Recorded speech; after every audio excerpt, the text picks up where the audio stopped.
Сунжа преображается. Сегодня ингушские единороссы вместе с горожанами открыли аллею в районе нового микрорайона Сунжи. Все это стало возможным благодаря проекту «Городская среда», в рамках которого городу выделено 7 миллионов рублей.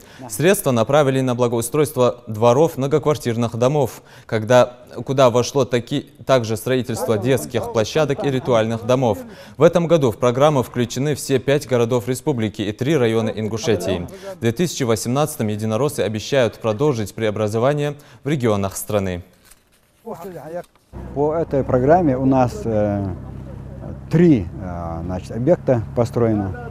Это отремонтированы 2 двора по Харланово и возле садика «Волшебная страна».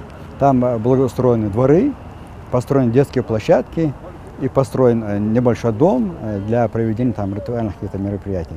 Ну и как вы видите, сегодня мы открываем вот эту аллею. Тоже эта аллея сделана по этой программе, по финансированию от «Единой России». Тут еще будет газон, будет аллея, будут посажены деревья.